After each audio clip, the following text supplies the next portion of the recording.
Oke, bismillahirrahmanirrahim. Assalamualaikum warahmatullahi wabarakatuh. Alhamdulillahirrahmanirrahim. Segala puja dan puji hanya milik Allah ya, yang udah memberikan kita rahmatnya nih, sampai akhirnya kita bisa mengadakan kembali ya webinar Healing Selaras Fitrah ini, yang setelah 2 bulan ya kayaknya nggak kita adain lagi gitu. Alhamdulillah kita hari ini bisa belajar bareng lagi gitu ya di kelas Healing Selaras Fitra ini. Alhamdulillah, salawat serta salam kita curahkan juga kepada Nabi Muhammad Sallallahu Alaihi Wasallam, kepada keluarganya, kepada sahabatnya, dan kepada kita juga yang insya Allah sampai akhir hayat ya, menjadi menjadi umatnya Rasulullah gitu, untuk menambah keberkahan eh, pada kegiatan malam hari ini. Mari kita buka sama-sama dengan mengucapkan basmalah.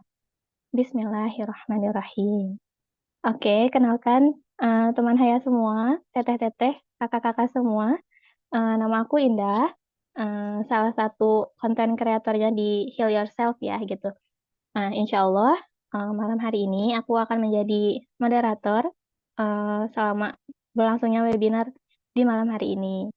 Gitu. Nah, sebelumnya gimana nih kabarnya dari kakak-kakak semua? Boleh dong disebutkan ya satu kata yang bisa menggambarkan selama 1 pekan ke belakang nih. Boleh banget. Coba kira-kira apa nih, gimana kabarnya teteh-teteh semua? Di sini ada akang-akang nggak ya? Kalau dari aku sendiri nih ya, eh, kabar satu kata yang bisa menggambarkan selama 1 pekan ke belakang tuh, kayaknya yang paling cocok tuh pusing ya. Karena lagi merasa rada overwhelmed gitu ya. Jadi rada gimana gitu, rada pusing gitu. Nah, ada nggak nih yang sama ngerasain pusing juga? Alhamdulillah baik katanya. Terus ada alhamdulillah baik, senang walaupun lagi pandang lihat video TikTok nyebelin. Masya Allah banget ya. Di TikTok tuh ya lumayan bermacam-macam ya konten-konten di sana tuh. Alhamdulillah pusing juga katanya. Untuk terakhir alhamdulillah seru, alhamdulillah, masya Allah. eh Apa nih? Tahu pusing banget minggu ini ngerjain tugas akhir. Sama Kak, aku juga lagi ngerjain tugas akhir ya. Tugas akhir dari kelas yang sedang diikuti, masya Allah banget ya. Semoga Allah mudahin ya gitu kita menjalani ke hari-hari ke depannya. Nah, semoga dari banyaknya nih yang kita rasain gitu ya selama sepekan kemarin gitu, atau ya beberapa waktu kemarin itu ngebuat kita tuh nggak lupa gitu untuk bisa selalu sabar dan juga bersyukur ke Allah kayak gitu. Nah, ngomong-ngomong tentang sabar nih, kira-kira dari kakak-kakak apa sih yang diketahui terkait sabar? Boleh dijawab ya di room chat. Hmm, apakah sabar itu artinya diam dan gak marah? Atau sabar itu berarti mau diapa-apain aja, ya udah deh, terima-terima aja gitu? Kayak gitu, atau sabar itu kayak apa yang akhir-akhir ini lagi rame gitu? Kalau bisa marah, kenapa harus sabar gitu ya? Banyak banyak banget ya konten-konten yang kayak gitu terakhir-terakhir ini. Nah, gimana nih menurut kakak-kakak semua? Menahan diri katanya, terus gampang emosi, belum tentu. Yang tadi ya berarti jawabannya belum tentu. Menahan diri dari amarah dan hawa nafsu, terus sabar itu menahan diri tapi dengan ikhtiar dan bukan berarti diam. Wah, Masya Allah. Nah, untuk kita bisa belajar lebih dalam lagi nih terkait bersabar ya gitu. Insya Allah malam ini kita akan belajar terkait healing selaras fitrah dengan bersabar ini bersama Teh Mila. Yang mana Teh Mila ini merupakan salah satu dari psikolog klinis yang ada di Heal Yourself. Nah, dan beliau juga ini merupakan ini ya, punya pengalaman terkait sebagai tim pengembangan terapi kesabaran. Masya Allah ya, menarik banget gitu. Yang pasti akan cocok banget ya untuk ngebahas tentang kesabaran di webinar malam hari ini. Oke, untuk Teh Mila, sudah hadir Teh Mila? Assalamualaikum. Oke, apa suaranya jelas? Waalaikumsalam. Aman Teh, Alhamdulillah, jelas insya Allah. Alhamdulillah. Oke, baik. Oke, Teteh udah siap? Insya Allah, mudah-mudahan malam ini kita bisa sama-sama belajar ya. Insya Allah tentang sabar. Oke, siap. Alhamdulillah Teh Milahnya udah siap. Teman-teman boleh mulai dipersiapkan ya alat tulisnya dan yang lain sebagainya untuk kita bisa sama-sama mencatat nih ilmu yang nanti bakal disampaikan oleh Teh Mila. Kalau begitu untuk mengefektifkan waktu, saya persilahkan kepada Teh Mila. Mangga Teh Mila. Oke, terima kasih Teh Indah. Oke, Assalamualaikum warahmatullahi wabarakatuh. Baik, teman-teman, insya Allah kita sama-sama malam ini akan belajar mengenai kesabaran ya, kalau saya bisa bilang. Dan kata sabar ini sebetulnya kata yang sangat familiar dengan kehidupan kita sehari-hari. Insya Allah dalam 1 jam ke depan nanti kita sama-sama ulik belajar kembali sebetulnya sabar itu seperti apa. Apakah selama ini konsep sabar yang kita terima itu sudah tepat gitu ya, ataukah seperti apa nih gitu ya. Oke, sebelum kita mulai, saya mau meminta kepada teman-teman semua nanti bisa sambil di on cam gitu, atau nanti saya modelnya pengennya sih ada interaksi ya sama teman-teman. Jadi mangga silahkan sambil berkomentar boleh gitu ya, atau misalnya nanti ada yang mau bicara juga boleh, tinggal raise hand ya gitu, supaya lebih interaktif gitu ya. Saya juga pengen tahu konsep sabar dari pandangan teman-teman seperti apa. Oke, baik. Bismillahirrahmanirrahim. Kita akan masuk ke pembahasan webinar malam ini.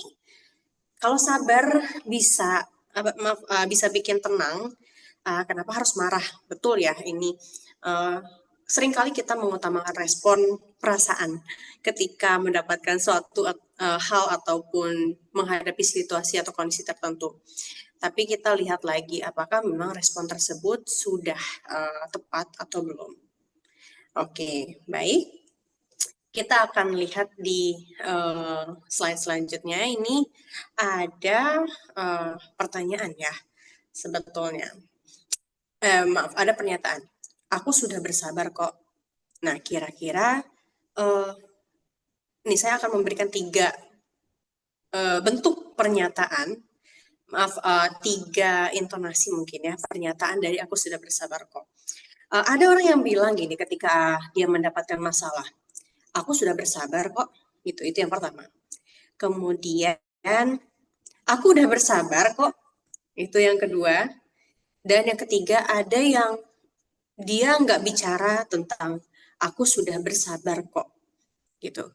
Nah, kira-kira di antara 3 hal ini, menurut teman-teman, mana orang yang memang dia sudah dalam kondisi bersabar?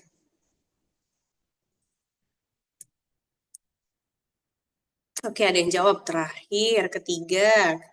Lalu, apa? Dia menjawab, oke, terakhir.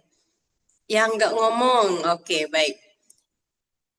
Nah, ya teman-teman, betul sekali ya. Salah satu dari 3 contoh yang saya berikan itu justru yang memang kondisinya bersabar itu adalah dia tidak membicarakan bahwa dia dalam kondisi sudah bersabar, gitu ya.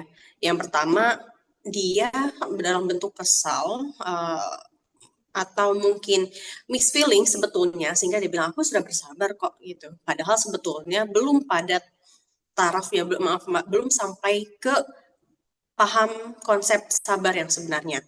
Yang kedua, masih dalam kondisi marah. Itu memang sudah jelas ya, berarti memang belum pada kondisi sabar.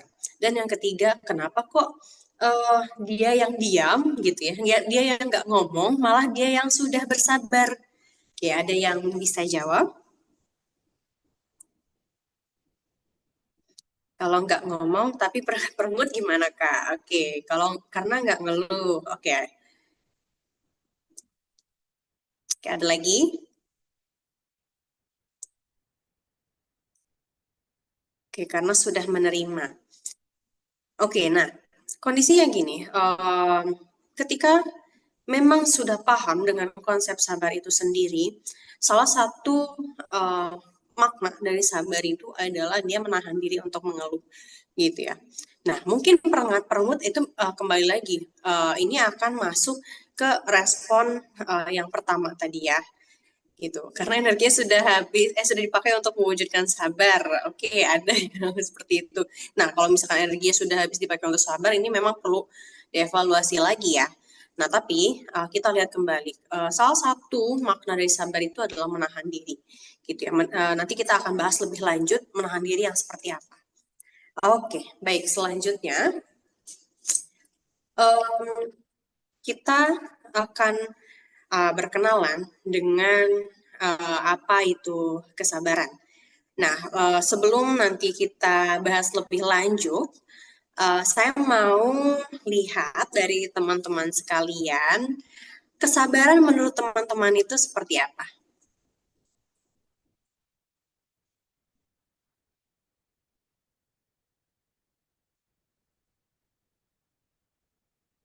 Apa ya yang disebut dengan kesabaran? Oke, menahan diri. Oke, ada lagi. Apakah hanya sebatas menahan diri, tidak mengungkit, tidak mengeluh? Oke. Mau ada yang open mic juga boleh kok. Gitu. Merespon dengan tepat. Iya. Oke, ada lagi.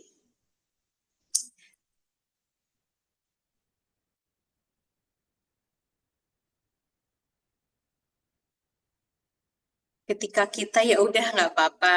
Oke, baik.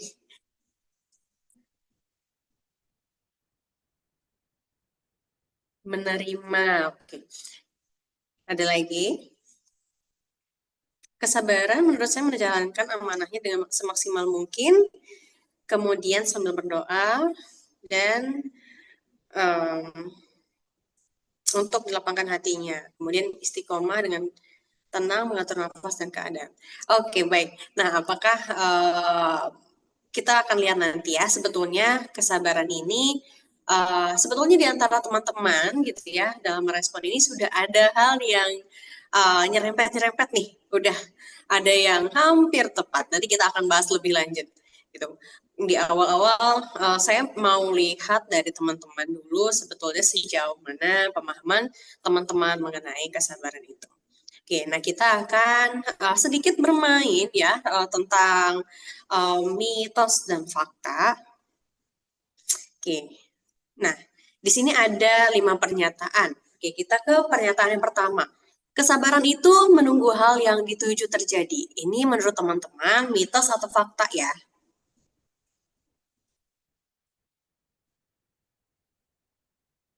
Mitos. Oke, ada lagi? Ada yang bilang fakta. Oke, mitos atau fakta? Mitos, mitos. Oke, ada lagi? Fakta, mitos, mitos. Oke, oke, baik. Nah, kalau kita lihat kesabaran itu tadi kan ya, kita sudah sempat bahas sedikit gitu ya, bahwa kesabaran itu adalah menahan gitu ya. Apakah dengan menahan itu berarti menunggu hal itu atau hal yang dituju itu terjadi? Nah, dari pernyataan pertama itu uh, jawaban yang betulnya ini adalah mitos ya. Karena di dalam kesabaran itu kita bukan hanya menunggu. Menahan itu akan berbeda artinya dengan menunggu. Oke, nanti kita akan bahas lebih banyak di pembahasan um, selanjutnya ya. Oke, pernyataan yang kedua, kesabaran bersifat berbatas. Nah, mitos atau fakta? Mitos. Oke, mitos. Mitos. Oke, mitos. Masya Allah. Ya, betul sekali ya teman-teman, kesabaran itu sebetulnya sifatnya tidak terbatas ya. Artinya ini adalah hal yang bisa kita upgrade terus gitu ya. Ketika kita mau mengupgrade, ini akan terus naik ya kemampuannya, levelnya, sehingga kalau kita bisa bilang sebetulnya sabar itu tidak berbatas gitu ya. Oke, baik. Yang ketiga, kesabaran itu menahan diri, mitos atau fakta? Kayaknya ini mah udah bisa ngejawab ya kalau pernyataan ketiga. Oke, fakta. Fakta, fakta. Oke, ya betul sekali ya teman-teman.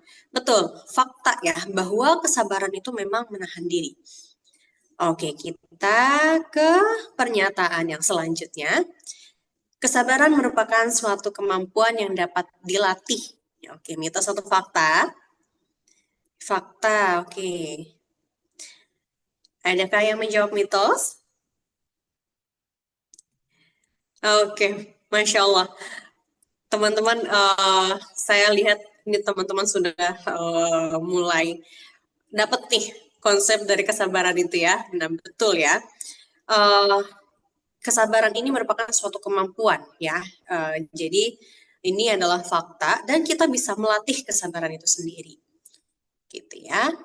Oke, dan yang terakhir itu kreatif merupakan bagian dari kesabaran. Mitos atau fakta ya? Oke, ada yang jawab fakta, ada yang jawab mitos. Fakta. Oke, ada lagi, Kak.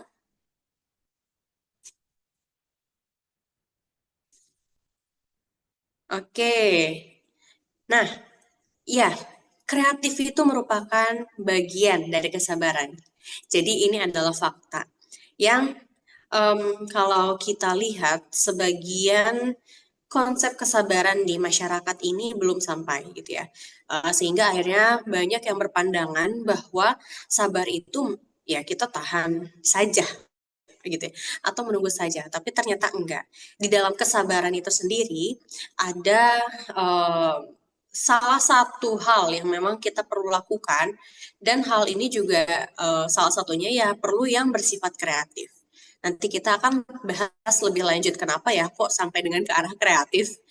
Oke, baik. Teman-teman nanti kalau misalkan saya kecepatan boleh dikasih tahu ya kalau kecepatan. Oke, next slide. Ini kita akan bertanya kembali. Seberapa penting ya sebetulnya sabar atau kesabaran dalam kehidupan sehari-hari?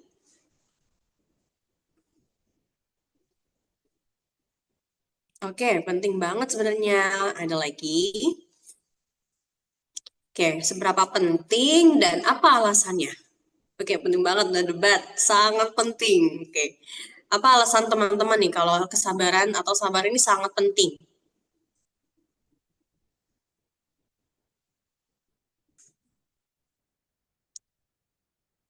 Oke, karena Allah suruh sabar dan sholat sebagai penolong, alasannya biar tidak menghancurkan apa yang sudah kita lakukan. Oke, ada lagi? Penting banget, karena kalau mengedepankan ego, masalah nggak akan selesai. Ada lagi? Seringkali dihadapkan pada situasi atau kejadian di luar kontrol. Ya, betul sekali ya.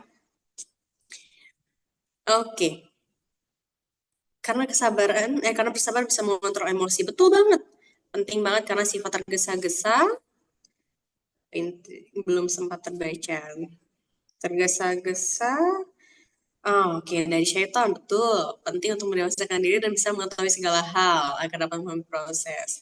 Oke, di antara alasan-alasan yang tadi teman-teman kemukakan itu betul ya, bahwa memang salah satu hal yang menjadi tolak ukur bahwa sabar atau kesabaran ini penting itu bukan hanya semata-mata ketika kita menghadapi kehidupan sehari-hari, bukan hanya ketika kita menghadapi permasalahan, tetapi ini adalah perintah. Nah, kita perlu melihat bahwa ini adalah perintah Allah. Allah sendiri yang menyuruh kita untuk bersabar, gitu ya. tadi ya, sabar dan sholat itu adalah penolong. Wasta'inu bis-sabri was-shalah gitu ya. Maka memintalah pertolongan kepadaku dengan sholat, dengan sabar gitu ya. Dan kalau kita merujuk kembali pada beberapa literatur, justru dibandingkan dengan kata sholat ya di dalam Al-Quran itu, kata sabar itu jauh lebih banyak. Kurang lebih ya ada yang mengatakan 70, ada yang mengatakan 90, ada yang mengatakan 120 kata. Tentunya dengan pemaknaan masing-masing ulama gitu ya, yang mengatakan bahwa itu adalah anjuran, bukan anjuran, bahkan itu perintah dari Allah untuk kita bersabar gitu ya, dibandingkan dengan sholat. Nah, apakah sholat tidak penting gitu? Sholat penting, tapi bisa teman-teman bayangkan ketika kita sholat, tapi nggak pakai sabar, gimana coba? Sholat tapi nggak pakai sabar. Yang ada kan jadi sholatnya tidak tumaninah ya. Yang ada sholatnya akan terburu-buru gitu ya. Kayaknya dikejar waktu, kayaknya wah cepet-cepet banget, cepet-cepet banget ya sholatnya. Ya, kehusyuan itu tidak akan ada. Bahkan koneksi kita yang sejatinya kita itu membutuhkan Allah itu nggak akan sampai gitu ya. Maka itu kenapa Allah sering kali menyampaikan di dalam Al-Quran bersabar, bersabar. Dan kalau kita lihat kembali di Al-Quran yang guidance kita, di situ sabar yang Allah jelaskan itu di berbagai konteks kehidupan. Mau itu berkenaan dengan kehidupan sehari-hari, menghadapi suatu permasalahan, bahkan di dalam konteks perang gitu ya, ada pembahasannya tersendiri. Jadi bisa dikatakan sabar ini sangat-sangat penting. Pun sabar ini kalau kita lihat bahasanya akan berbeda-beda di dalam setiap konteks kehidupan. Misalnya, kalau misalkan kita dihadapkan dengan musibah gitu ya, atau mungkin masalah yang kondisi-kondisi yang sangat tidak enak gitu ya. Ini disebutnya mungkin tidak eksplisit sabar, tapi bahasanya tabah. Tapi di dalam tabah ini ada kesabaran. Kemudian di dalam konteks misalnya perang, bahasanya bukan sabar, bahasanya berani gitu ya. Karena apa? Berani di sini adalah ketika memutuskan, ketika mengatur strategi gitu ya. Tapi di situ ada poinnya sabar. Pun dalam kehidupan misalnya beribadah gitu ya atau berkecukupan, kalimatnya bukan langsung secara langsung sabar, tapi misalkan zuhud. Jadi memang dalam setiap aspek kehidupan itu ada sabarnya gitu ya. Hanya tidak se-eksplisit itu disebutkan bahwa itu adalah sabar. Gitu ya. Oke. Nah, sekarang kita akan berkenalan lebih lanjut mengenai sabar itu sendiri. Nah, oke, sabar ini secara harfiah. Secara harfiah atau dibahas dari sudut pandang Islam dari kata sobroan.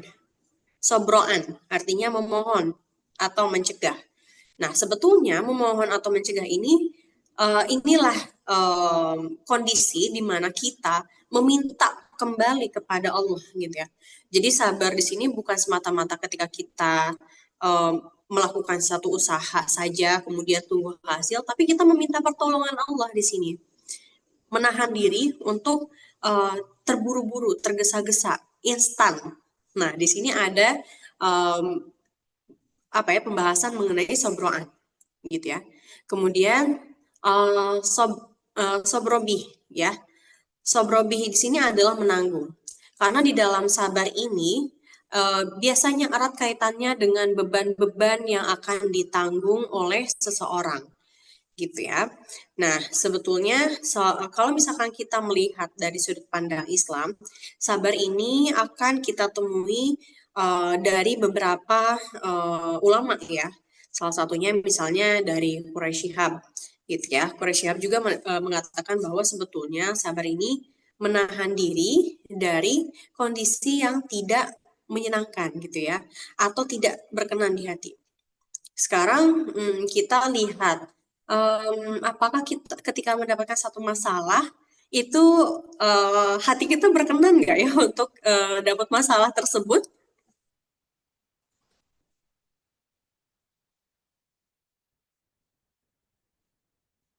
Oke, nah ternyata enggak ya, ketika ada masalah tentu ini tidak mengenakan untuk kita gitu ya.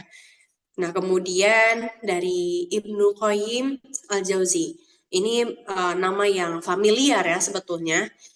Beliau salah satu ulama yang memang membahas banyak, dokter juga, yang membahas banyak terkait dengan kesehatan mental.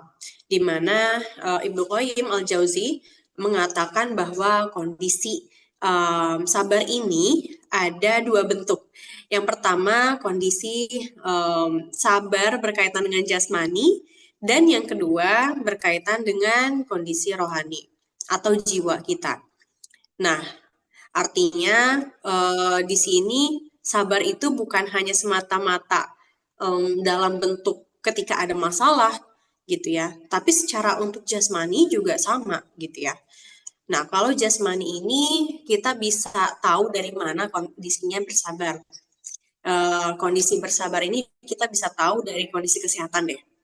Dan ini masuknya biasanya ke sabar jasmani yang bersifat sukarela. Nah, di sini kalau misalkan sukarela, misalnya kita mau hidup sehat gitu ya. Artinya kan memang perlu sabar untuk misalnya terus berolahraga, terus makan makanan sehat gitu ya. Nah, di situ juga perlu sabar.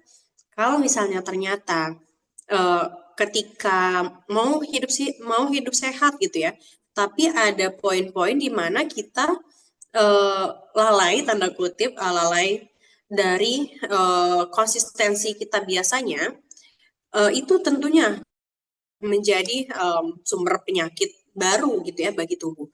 Nah, jadi memang kalau kita bisa bilang untuk fisik pun ada sifat sabarnya, pun berkaitan dengan jiwa. Biasanya ketika kita mendapatkan suatu permasalahan gitu ya, kemudian ketika dihadapkan dengan kondisi-kondisi yang tidak apa ya namanya, ya keterpaksaan gitu ya. Biasanya kalau keterpaksaan tapi akhirnya dilakukan secara sukarela, misalnya berkaitan dengan syariat gitu ya, atau misalnya sholat gitu ya. Mungkin di awal-awal kan gak enak ya, kok sholat mulu gitu ya. Nah tapi lama-lama kan kita akan belajar terbiasa untuk itu, gitu. Oke, nah kemudian yang paling banyak dibahas juga uh, maaf oleh Al-Ghazali gitu ya, sebetulnya sabar ini uh, tidak lekas marah, tidak lekas putus asa, tidak lekas merespon gitu ya. Artinya ditahan dulu. Kalau mau menghadapi satu situasi dan kondisi, bagaimana ya memberikan respon yang tepat, gitu ya. Dan pembahasan dari Al-Ghazali ini banyak hal baru gitu ya di balik kesabaran, bukan hanya merespon satu hal dengan tepat, bukan hanya ditahan dulu, tapi ada nilai-nilai lainnya, salah satunya meliputi self confidence. Gimana ya kita akhirnya bisa merespon dengan baik dan kita percaya diri untuk merespon hal tersebut gitu ya. Artinya ketika merespon satu hal nggak ada lagi tuh istilah misalkan saya overthinking gitu. Nah tapi dia sudah confidence karena apa? Di balik itu dia punya prinsip. Di balik itu dia tahu apa yang perlu dia lakukan gitu ya. Kemudian ada nilai optimis, ada nilai semangat di situ. Jadi ketika bersabar bukan berarti apa ya namanya, bukan berarti ya sudah gitu kan, saya mau ngikut aja alurnya akan seperti apa, enggak.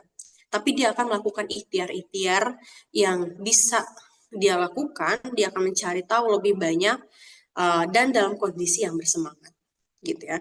Dan itu sebetulnya banyak lagi sifat-sifat positif yang ditimbulkan dari kondisi bersabar ini. Nah, oke, nah kemudian sabar dari sudut pandang psikologi.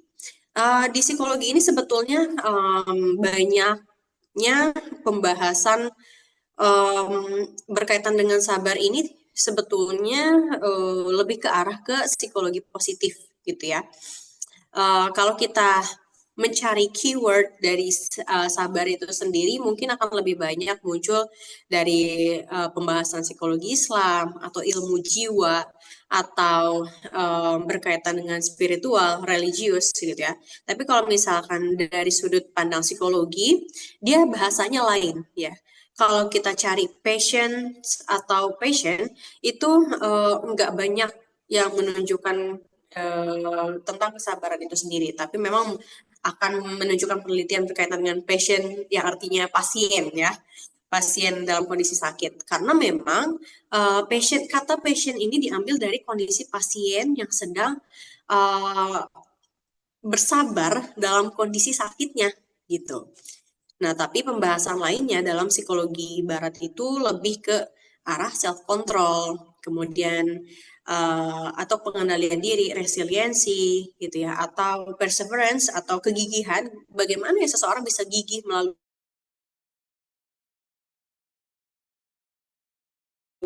menerima ya. Ada hal lainnya juga yang membahas berkaitan dengan forgiveness.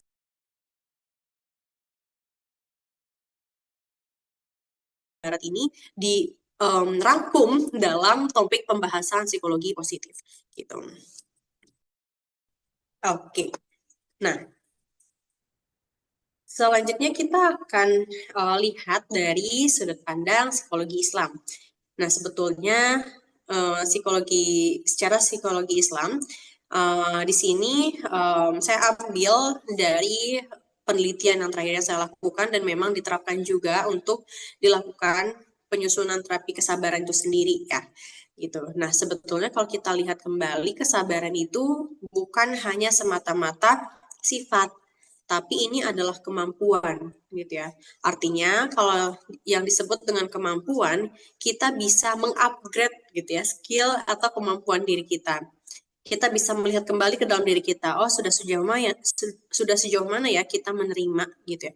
Oh, sudah sejauh mana ya kita menjalani ujian ini gitu ya. Nah, kemampuan untuk mengendalikan, kemudian mengatur ini tergolong kepada self control yang tadi sudah kita sempat singgung di psikologi positif, kemudian mengarahkan gitu ya, ketika kita sudah mengendalikan bagaimana kondisi kita perlu merespon gitu ya, kita arahkan ke arah perilaku atau perasaan gitu ya, yang memang tepat, yang memang baik, yang memang sesuai dengan syariatnya gitu ya, serta bagaimana mengatasi berbagai kesulitan gitu ya secara komprehensif dan integratif. Oh, kayaknya berat ya, komprehensif dan integratif gitu ya. Nah, sebetulnya kalau kita bahasanya mungkin bahasa ilmiah ya, memang ke arah seperti itu. Tapi gambaran dari komprehensif atau integratif di sini lebih ke arah seperti ini. Komprehensif ini menyeluruh, artinya kita bisa menangkap apa yang sebetulnya sedang Allah berikan kepada kita. Kita bisa melihat dari berbagai sudut pandang, khususnya dari dari kacamata yang memang fitrah diri kita sebagai manusia. Kenapa ya saat ini kita dihadirkan kondisi yang seperti ini, gitu. Dan pada saat kita sudah memahami, sudah mulai menerima hal-hal tersebut, bagaimana ya kita punya banyak atau kita ada referensinya untuk menyelesaikan permasalahan tersebut. Jadi komprehensif di sini bukan semata-mata kita melihat ini adalah satu kondisi yang kita hadapi saja, tapi kita langsung bergerak cepat gimana caranya saya mau solve masalah ini gitu. Saya mau apakan gitu ya. Kira-kira nanti ke depannya kalau misalnya saya merencanakan untuk menyelesaikan permasalahan ini, saya punya plan apa aja gitu. Jadi ini komprehensif di sini ada langkah-langkah dan ada proses yang dilalui gitu ya. Dan integratif ini tadi ya artinya ketika kita punya pandangan ini permasalahan yang memang perlu kita terima, kemudian kita perlu belajar lagi, cari lagi sumbernya. Nah, itu sebetulnya integratif itu berkesinambungan di situ ya. Bagaimana menghubungkan satu sama lainnya. Oke. Nah, itu kesabaran dari sudut pandang psikologi Islam.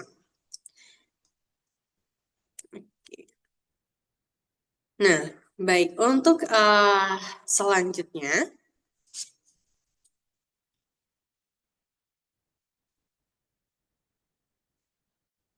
nah, kita akan memasuki mengenai healing selaras fitrah dengan kesabaran. Nah, ini adalah pertanyaan-pertanyaan yang bisa teman-teman nanti coba sambil berdialog kembali dengan diri teman-teman gitu ya. Karena dalam kesabaran ini bukan hanya semata-mata kita melihat oh saya sudah berproses gitu ya, tapi kita juga membahas terkait dengan bagaimana kita melihat diri kita atau evaluasi diri gitu ya. Nah, yang pertama, sejauh mana pemaknaan mengenai masalah atau situasi kondisi yang hadir saat ini. Kalau misalnya masih ada pandangan bahwa kayaknya saya lagi tanda kutip dihukum deh gitu ya dengan adanya masalah ini gitu ya. Nah, kita evaluasi kembali. Sudah sejauh mana ya sebetulnya koneksi kita dengan Allah sehingga akhirnya kita melihat Allah sedang menghukum kita dengan masalah tersebut gitu ya. Sejauh mana pemaknaan kita gitu ya ketika dihadirkan kondisi yang tidak nyaman gitu ya. Apakah kita masih memandang ini adalah satu masalah yang berat, yang beban untuk saya gitu ya? Ataukah ada pandangan di mana ya Allah ini adalah ujian yang kau berikan kepada saya gitu ya. Nah, ini yang memang kita perlu evaluasi kembali. Jadi pemaknaan ini yang akan mempengaruhi kita berproses ke arah yang lebih baik gitu ya. Oke, kemudian yang kedua, sejauh mana diri kita sudah menerima ujian yang sedang dihadirkan. Pertanyaan yang kedua ini barangkali menjadi rangkuman dari kalau saya bisa bilang sedikitnya pengalaman saya di ruang konseling ya. Ternyata ya permasalahan paling besar itu adalah bagaimana atau sejauh mana seseorang itu menerima permasalahan yang hadir gitu ya. Kebanyakan memang di situ masalahnya. Sehingga ketika ditanyakan sudah sejauh mana misalnya Anda atau kamu menerima kondisi ini gitu ya. Oke, kalau ada jawaban, iya saya sudah menerima. Tapi, nah, ketika masih ada tapi, ketika masih ada kondisi-kondisi yang diikuti belakangnya, nah kita akan lihat kembali apakah memang iya betul kita sudah menerima. Akan terasa kalau misalnya sudah menerima dengan masih banyak ganjelan gitu. Kalau misalkan dirasa oke, saya sudah menerima, kita bisa tanyakan lagi ke diri kita, sudah sejauh mana ya kita ridho atas ujian yang Allah berikan kepada kita gitu ya. Karena ketika nerima gini gambarannya, teman-teman dikasih sesuatu mungkin ya, barang, dengan kita ambil barang tersebut itu artinya menerima kan. Nah, tapi ternyata barang yang diberikan kepada kita itu kan istilahnya nggak semua orang punya pandangan yang sama. Bisa jadi suka, bisa jadi tidak suka, gitu ya. Nah, bentuk kesukaan atau ketidaksukaan ini adalah gambaran dari ridho itu sendiri. Udah. Nah, konteksnya kalau ridho adalah bagaimana kerelaan kita, gitu ya, atas hal-hal yang Allah hadirkan kepada kita. Selama kita merasa saya tuh belum rela loh Allah kasih ujian seperti ini gitu ya. Kalau kita bicara tentang rela, apapun dikorbankan, istilahnya gitulah. Apapun akan kita korbankan gitu ya. Kalau misalnya selama itu belum mampu untuk kita terima, belum mampu kita berkorban atas hal itu, nah itu berarti baru sekedar terima tapi kita belum ridho. gitu ya. Jadi pembahasannya bukan hanya terima gitu ya, tapi juga bagaimana kita ridho gitu. Oke. Nah, yang selanjutnya, maaf ya kalau saya masih nunggu slide karena di saya nggak bisa buka multiple window. Kalau multiple window-nya dibuka, zoom-nya jadi keluar. Oke, nah yang ketiga, apa saja yang sudah dilakukan untuk mengupayakan mengatasi situasi kondisi yang sedang Allah hadirkan? Nah, kalau misalkan, oke saya sudah melakukan A, tapi masih belum bisa gitu ya. Nah, disinilah yang tadi kita sempat bahas di awal, berkaitan dengan kreativitas diri kita itulah diasah, diuji. Kalau ternyata cara yang A tersebut belum efektif, gimana ya kita menemukan cara B, cara C, gitu ya. Berarti ini ada semacam trial error kalau kita bisa bilang gitu. Ya nggak apa-apa, nggak masalah gitu ya. Dalam rangka menyelesaikan suatu permasalahan, dalam rangka kita bersabar, cara apapun akan kita lakukan. Yang terpenting di sini adalah sudahkah kita mengupayakan seoptimal mungkin kemampuan yang Allah berikan kepada kita, gitu ya. Nah, kemudian berikutnya, sudahkah memiliki prinsip diri dalam menyelesaikan permasalahan tersebut? Nah, biasanya ini menjadi poin yang agak berat ya ketika bicara udah ada prinsip atau belum ya. Kok mau sabar aja perlu prinsip gitu ya. Nah, pada kenyataannya kita sebagai seorang muslim, seorang mukmin itu perlu memiliki prinsip hidup. Maka dari itu ketika kita mau menyelesaikan suatu permasalahan atau menghadapi situasi kondisi yang Allah hadirkan kepada kita, ini diperlukan prinsip gitu ya. Jangan sampai ketika kita mau menghadapi hal tersebut, istilahnya yang penting beres. Yang penting saya sudah keluar dari misalkan permasalahan itu. Tapi kita tidak melihat sebetulnya ada proses-proses lain yang barangkali kita perlu lewati. Sebetulnya perlu ada hal yang kalau kita bisa bilang meaningful dari prosesnya gitu ya. Nah, prinsip diri itu adalah satu hal yang penting gitu ya. Karena dengan adanya prinsip ini akan terbangun uh, diri kita yang lebih kuat. Misalnya ketika kita mau membuat langkah-langkah dalam penyelesaian masalah, kalau ada prinsip, kita akan kembali lagi. Oh, saya perlu uh, melakukan apa saja yang masih sesuai dengan prinsip diri saya, gitu ya. Jadi memang ini harus berpegang teguh. Oke, prinsip diri saya akan melakukan apapun yang penting Allah ridho, misalnya kayak gitu. Ya apapun ikhtiar, dia akan melihat kembali gitu ya. Oh, kalau misalkan saya menyelesaikan permasalahan, tapi misalnya ya, membuat orang tua marah, di mana orang tua itu, ridho orang tua itu adalah ridho Allah. Saya nggak akan melakukan hal tersebut. Menyinggung orang tua itu sama dengan istilahnya apa ya, jauh dari ridho Allah gitu. Ya itu tidak akan dilakukan karena akan kembali lagi ke prinsip dirinya gitu. Oke, berikutnya healing selaras fitrah ini. Oke, next slide.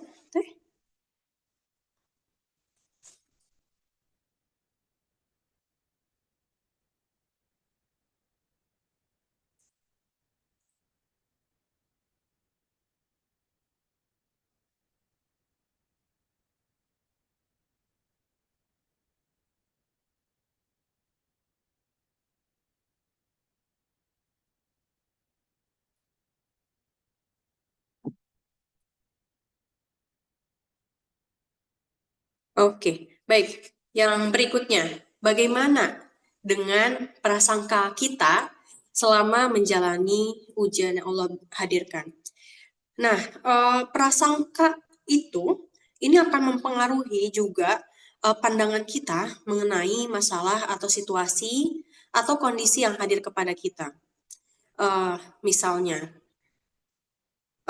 Allah itu ngasih ujian saya yang seperti ini, artinya Allah sayang saya. gitu ya.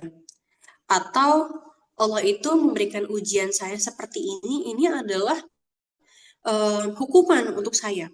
Nah, ini dua hal yang berbeda gitu ya. Yang satu ujian gitu ya, atau bahkan hadiah gitu ya. Yang satu lagi hukuman gitu ya. Kalau hukuman kan biasanya konteksnya negatif ya.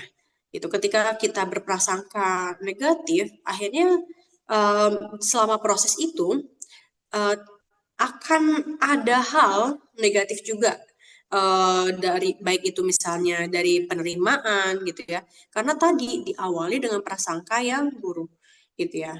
Nah, jadi di sini bagaimana dengan prasangka kita selama menjalani ujian Allah, inilah yang perlu kita bangun lebih dulu gitu ya. Ketika kita menghadapi satu ujian, kita lihat kembali bahwa kondisi yang hadir saat ini bukan cuman istilahnya ujian gitu ya, bahkan bisa jadi misalnya hadiah gitu ya, gitu. Saya jadi berkaca sedikit dengan kondisi-kondisi yang pernah hadir, di mana pada saat itu memang kondisinya diuji kesehatan gitu ya, sehingga yang muncul adalah iya, ini adalah bentuk sayang Allah kepada saya. Dan yang saya rasakan selama proses itu adalah tidak berat sama sekali. Karena apa? Kita merasa itu adalah hadiah gitu ya. Itu adalah bentuk kasih sayang gitu ya. Kan kalau orang yang dikasih sayang kan itu kan biasanya akan jauh lebih senang ya. Nah, akan berbeda ketika kita memandang ih, itu azab ya gitu. Jadi dirasakan sangat-sangat berat gitu ya. Begitu. Nah, jadi memang perlu membangun prasangka dulu gitu ya, ketika dihadapkan dengan satu ujian. Nah, kemudian sudahkah menghadapi atau menyelesaikan permasalahan tersebut secara sungguh-sungguh gitu ya. Permasalahan diselesaikan secara sungguh-sungguh artinya tadi ya sudah sempat disinggung juga, sudahkah kita konsisten gitu ya dengan hal-hal yang kita lakukan, sudahkah kita mau mengupayakan berbagai alternatif dalam menyelesaikan hal tersebut, sudahkah kita gunakan potensi diri kita atau kreativitas diri kita ketika menyelesaikan permasalahan tersebut gitu ya. Kalau ternyata masih belum, nah inilah kita perlu lihat kembali sudah sejauh mana kita sungguh-sungguh dalam menyelesaikan hal tersebut gitu.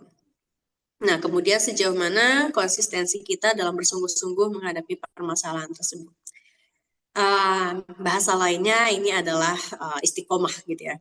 Gimana kita sudah mau menjalankan hal tersebut secara tekun gitu ya, berkepanjangan dan juga sungguh-sungguh. Menariknya ini saya jadi mendapatkan contoh dari anak saya baru-baru ini gitu ya. Dia dia saat ini sedang proses belajar merangkak dan duduk. Dari situ tiba-tiba ada celetukan gitu ya. Ternyata sabar itu kita bisa belajar dari anak kecil ya, bayi ya gitu ya. Dia mau berusaha belajar seperti itu gitu ya, udah jatuh, udah nangis, udah terbentur, tapi dia tetap mau melakukan hal itu gitu ya. Padahal kalau kita lihat, kita sebagai orang dewasa mungkin kalau misalkan sudah sakit kayak gitu, nggak nggak sedikit yang istilahnya ya udahlah gitu kan. Nah tapi ternyata fitrahnya kita itu sebetulnya kalau kita lihat kembali gitu ya, oh ketika mau melakukan satu hal, ketika bersungguh-sungguh, ketika kita konsisten itu adalah hal yang Allah sedang perintahkan dan ajarkan kepada kita gitu ya. Jadi dari contoh kecil saya melihat anak yang sedang belajar ini, ternyata sabar itu kayak gitu, gitu. Jadi ada hal yang berproses, ada hal yang secara terus-menerus dilakukan dan memang tadi mau istilahnya jatuh, sakit, tapi masih tetap dilakukan, masih tetap berusaha gitu ya. Dan yang terakhir, sudahkah menemukan tujuan utama dari kehidupan yang Allah amanahkan? Tujuan utama kita di kehidupan ini apa sih gitu ya? dan tujuan akhir kita itu apa, gitu ya. Ketika kita tahu tujuan saat ini, tujuan utamanya apa, tujuan akhir kita apa, gitu. Kita akan membuat langkah-langkah, kita akan melakukan langkah-langkah tersebut sesuai dengan eh, tujuan yang diharapkan, gitu ya. Dan dari sini juga memang perlu lagi belajar mengenai konsep dari keberserahan ya gitu ya. Karena di balik tujuan yang kita lakukan ini, kita tidak akan terus-menerus berkaca, oh saya sudah sampai sini, sampai sini, sampai sini gitu ya. Sampai akhirnya lihat lagi, evaluasi diri lagi, kemudian ada saat-saat dimana kita merasa, oh ini misalnya ada hal yang salah, dan tidak seperti itu. Kita melakukan secara konsisten, kemudian kita serahkan semua kepada Allah gitu ya. Karena konsepnya.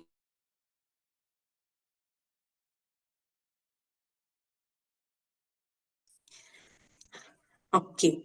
Nah, baik. Selanjutnya, jadi dari pertanyaan-pertanyaan ini sebetulnya ada hal yang sudah kita bahas dari pertanyaan itu, hal yang mendasar dari kesabaran itu sendiri. Di dalam kesabaran itu ada yang disebut dengan tabah. Ya, tadi kita sudah membahas di awal, tabah itu adalah menerima, gitu ya. Menerima, kemudian sejauh mana kita sudah ridho atas hal yang Allah berikan kepada kita, gitu ya. Jadi di tabah ini, kalau kita bisa bilang langkah awal dari kesabaran itu sendiri. Selama kita punya langkah-langkah, istilahnya ya, langkah-langkah untuk menyelesaikan permasalahan, selama kita punya konsisten, tapi kita masih belum punya poin tabah ini, ya ada hal yang kosong jadinya ya. Jadi kita perlu terima dulu gitu ya. Terima juga bahwa diri kita ini adalah manusia gitu ya, yang Allah perintahkan untuk bersabar gitu ya. Kemudian yang kedua ini terkait dengan teguh. Teguh ini tadi punya prinsip, kemudian punya cara-cara gimana caranya untuk menyelesaikan satu permasalahan, punya langkah-langkahnya gitu ya. Kemudian punya ilmunya, belajar, artinya bukan hanya punya, tapi memang kita perlu mengembangkan diri kita untuk terus belajar. Kemudian kita juga diasah kreativitasnya di poin teguh ini. Jadi sebetulnya lebih banyak teguhnya gitu ya di dalam kesabaran ini. Dan juga tekun. Tekun ini bagaimana kita bisa lebih konsisten, istiqomah menjalankan gitu ya. Dan gimana kita mempertahankan juga tujuan yang kita buat atau goals yang kita buat di awal gitu. Oke. Nah, lalu kalau misalkan ternyata di antara dasar dari kesabaran ini sudah dilakukan, tapi kayaknya masih belum mencapai ya kesabaran itu sendiri, apa ya yang bisa kita lakukan?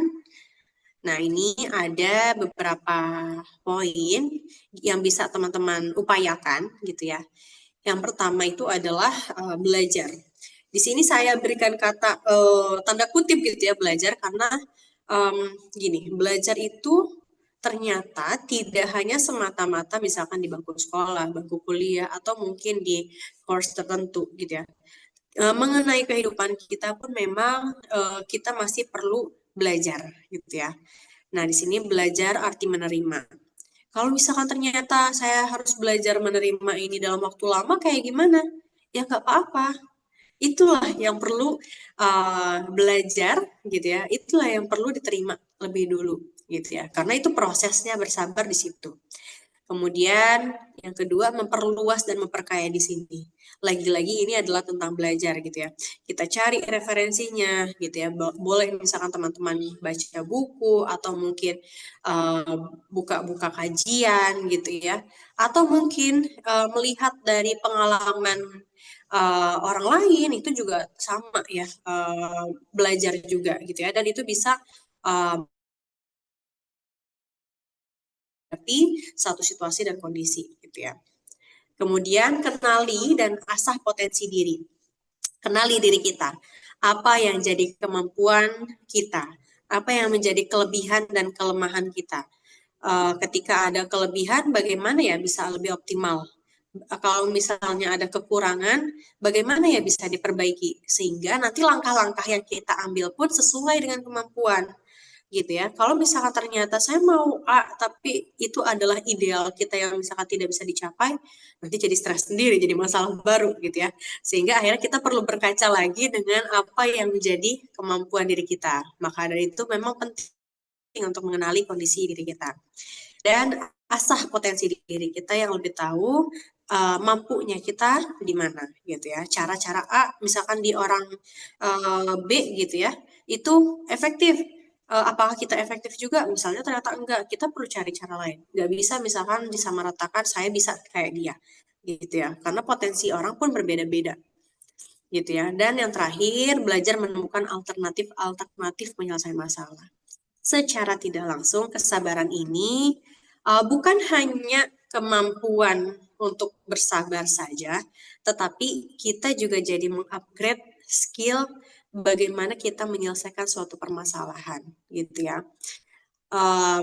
Ini adalah poin penting gitu ya kalau saya bisa bilang, karena kebanyakan permasalahan yang ada itu karena kurangnya kemampuan dalam penyelesaian masalah gitu ya. Jadi dari proses bersabar ini memang kita perlu belajar lagi bagaimana ya menyelesaikan suatu permasalahan secara efektif gitu ya. Oke. Itu dia cara upgrade skill kesabaran. Dan yang terakhir ini epilog, sabar bukan hanya tentang menahan, tapi tentang menemukan solusi masalah dan menjalankan kehidupan sesuai pesan Roh.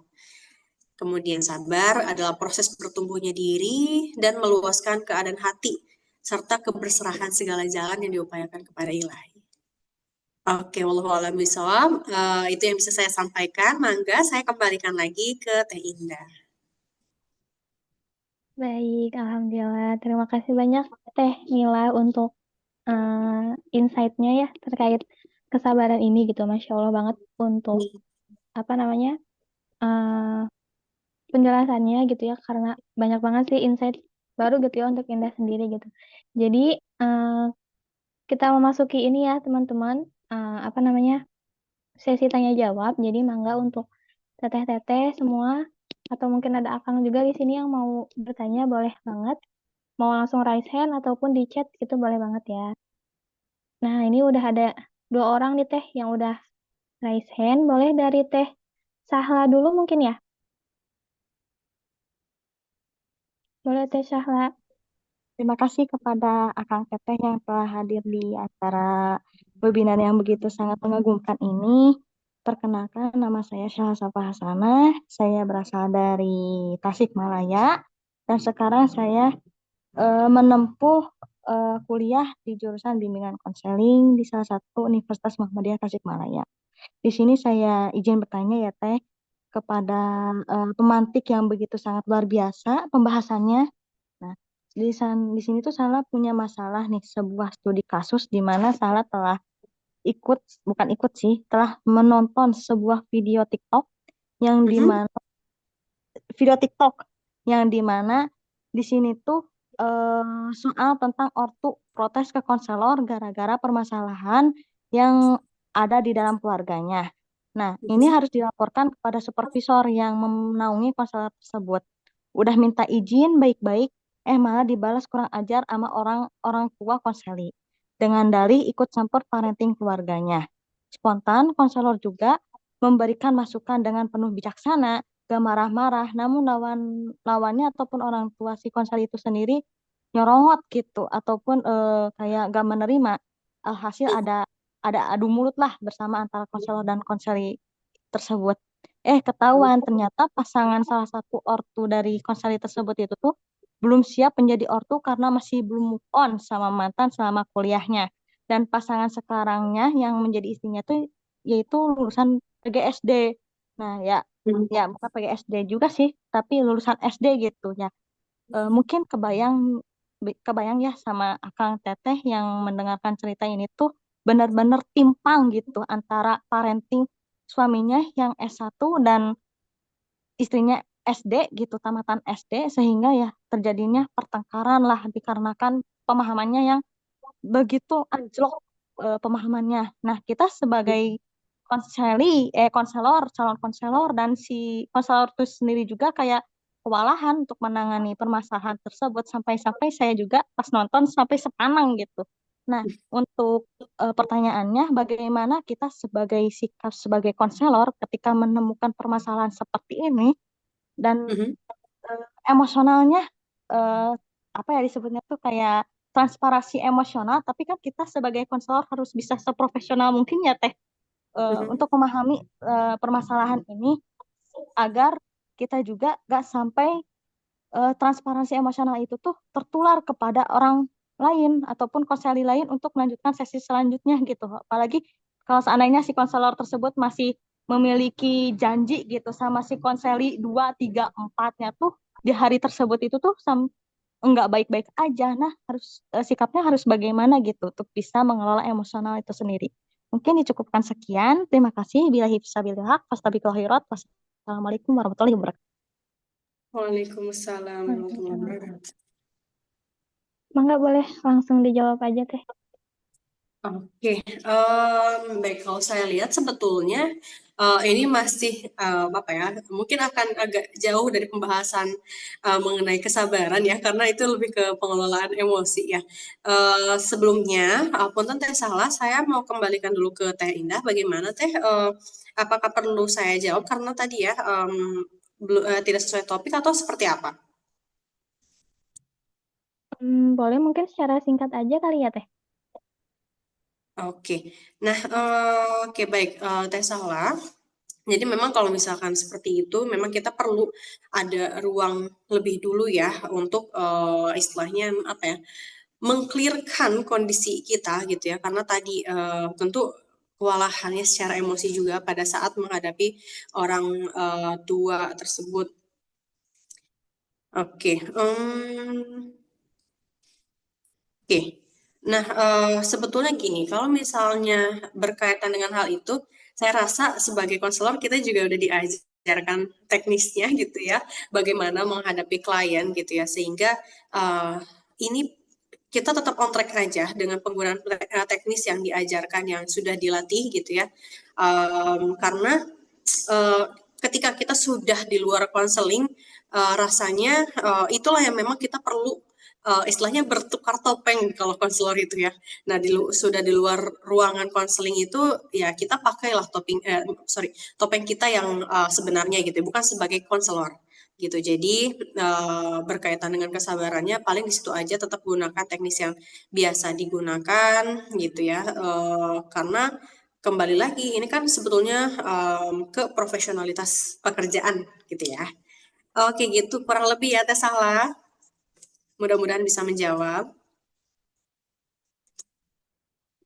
Baik, oke. Mungkin selanjutnya bisa ke ini dulu kali ya Teh ya. Kita ke Mhm. yang apa namanya?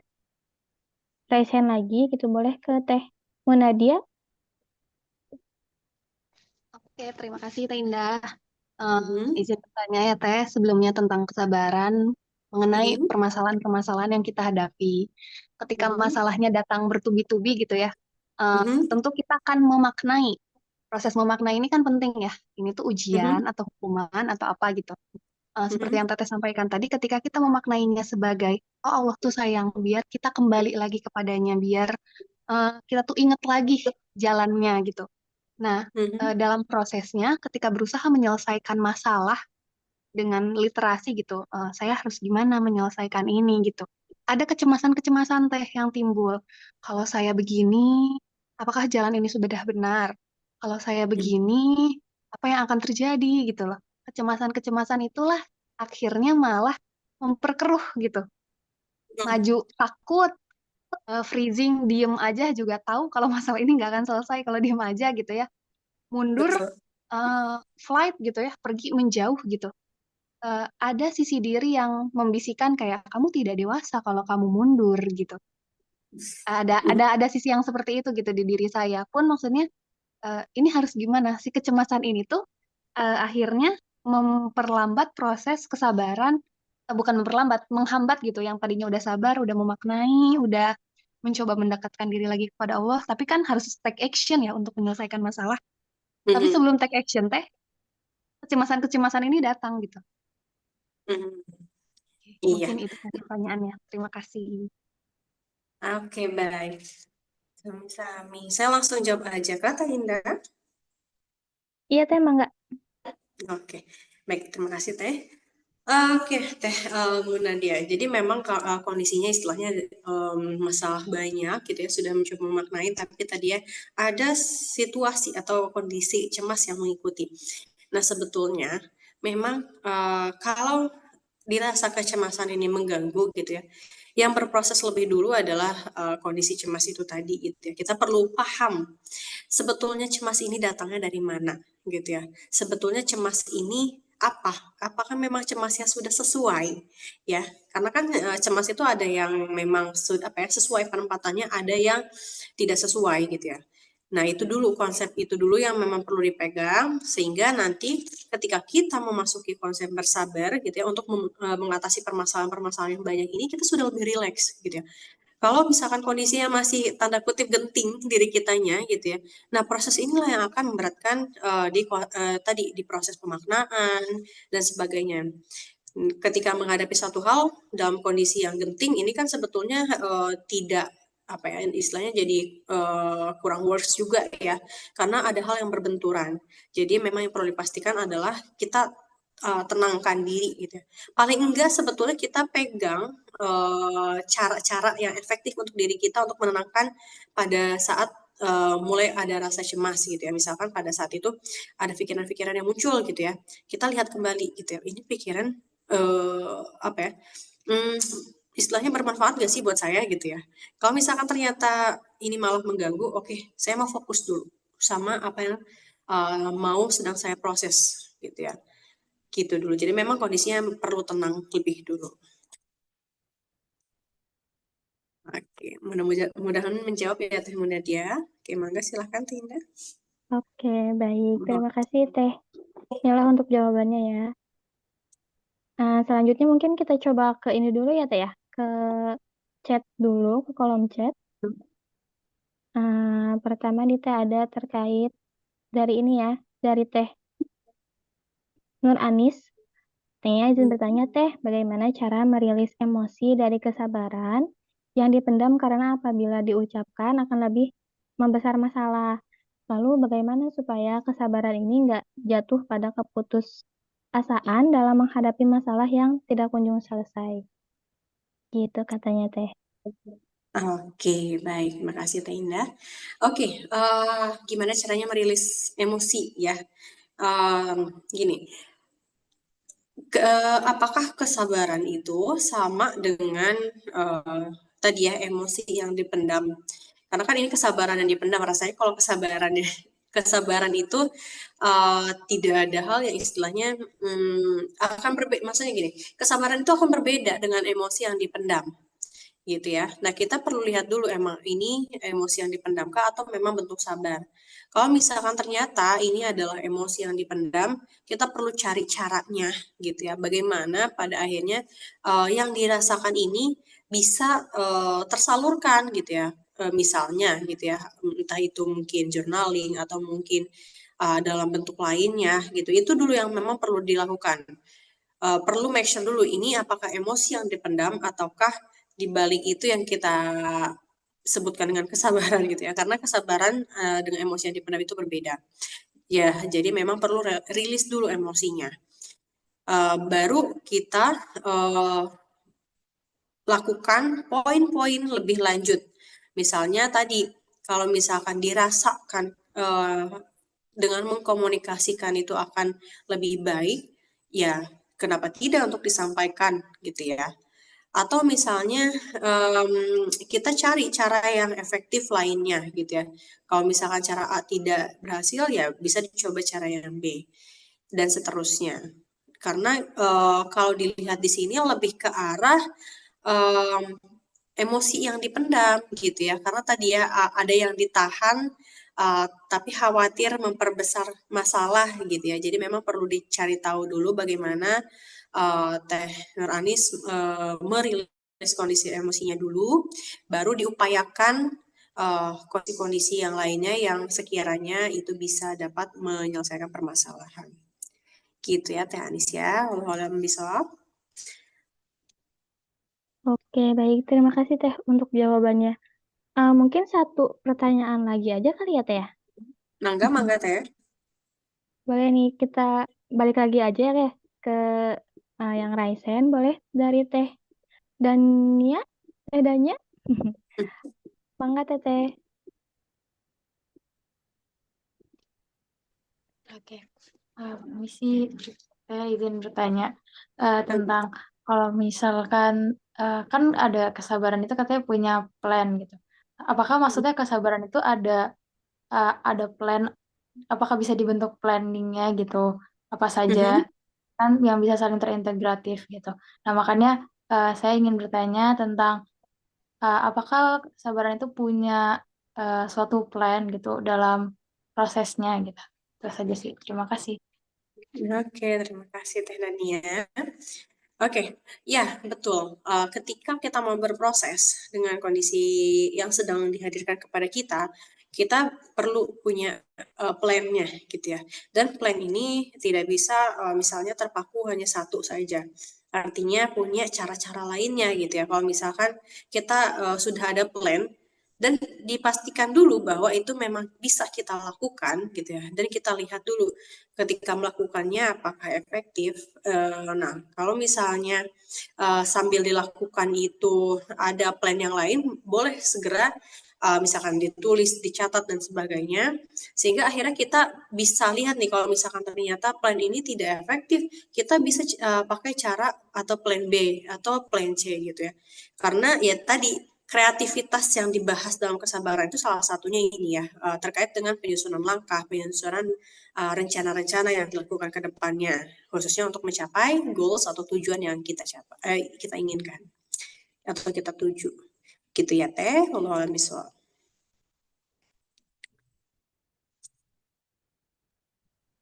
Ya, baik. Terima kasih Teh untuk jawabannya dan pertanyaannya juga dari Teh Danya ya. Masya Allah. Tadi ada karena kita udah mencukupkan sesi tanya jawabnya gitu. Nah, kira-kira nih Teh apakah untuk pertanyaan-pertanyaan yang belum sempat terjawab nih gitu, apakah boleh nanti misalnya dari Indah atau dari tim yang lain, dari tim Hayya yang lain mengirimkan ke Teteh terus untuk dijawab kayak gitu atau gimana Teh kira-kira? Boleh mangga, ditunggu. Boleh. Oke, siap. Alhamdulillah. Makasih banyak Teh Mila untuk kesediaannya ya menjawab pertanyaan-pertanyaan dari teman-teman yang lain gitu. Eh, dari Teteh, sebelum ditutup, apakah ada closing statement dulu? Apa ya? Kalau closing statementnya mungkin gitu ya. Kalau dilihat dari hari ini, rasanya seperti banyak hal gitu ya yang memang kita perlu pelajari dari kesabaran. Tapi ternyata banyaknya hal tersebut itu adalah kesabaran itu sendiri. Jadi tetap semangat dalam berproses dan terus meminta pertolongan Allah agar dimudahkan dan dilancarkan segala prosesnya. Gitu ya Teh, jazakumullah khairan. Terima kasih juga Teteh dan akak Teteh semuanya.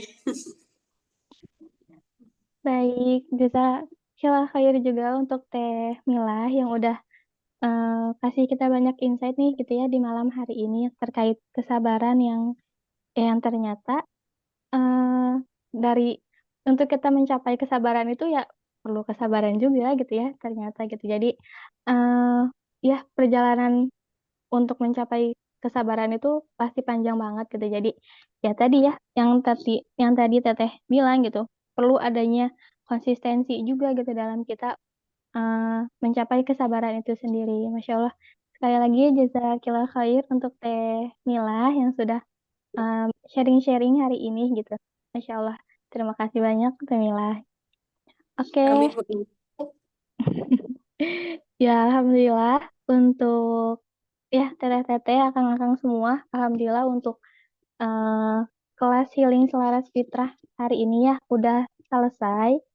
Alhamdulillah, terima kasih banyak untuk ya teteh-teteh semua, akang-akang semua yang udah dari awal sampai akhir nih menyimak pembahasan kita malam ini gitu ya. Semoga ada banyak hal yang bisa apa ya yang bisa diambil gitu ya untuk eh, untuk kita bisa apa ya jadi bekal gitu ya mungkin ya ke depannya, ke hari-hari ke depannya untuk kita bisa selalu berusaha bisa bersabar gitu, Masya Allah.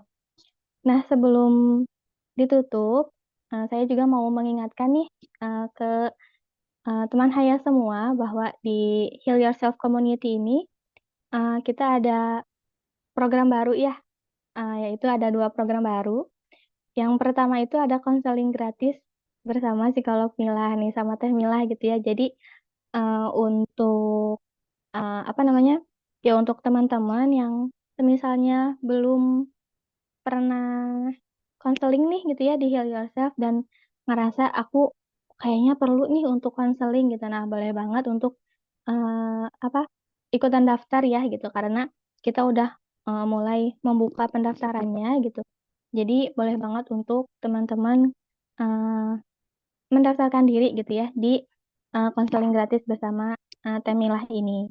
Pun juga teman-teman kalau misalnya mendapat punya temen nih yang teman-teman lihat tuh, wah kayaknya dia perlu untuk apa namanya perlu untuk konseling nih gitu. Nah, boleh banget juga untuk diajakin daftar juga gitu ya.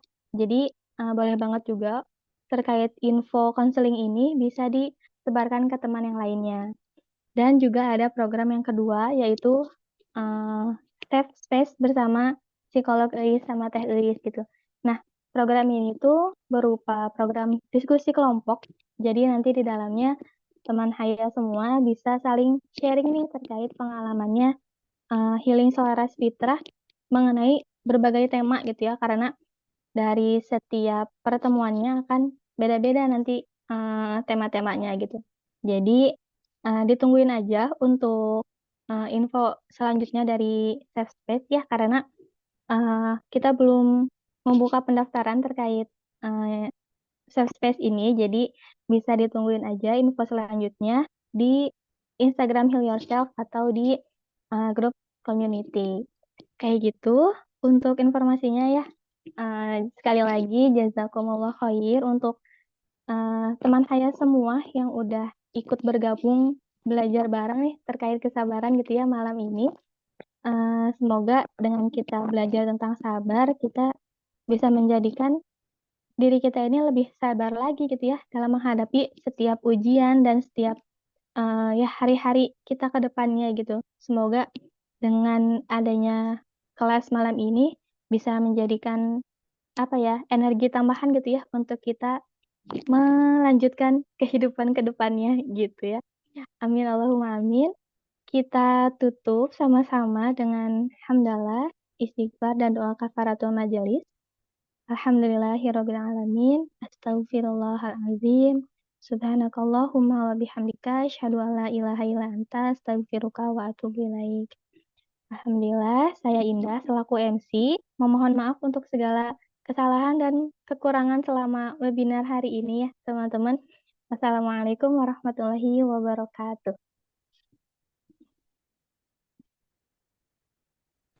Waalaikumsalam warahmatullahi wabarakatuh, Teh.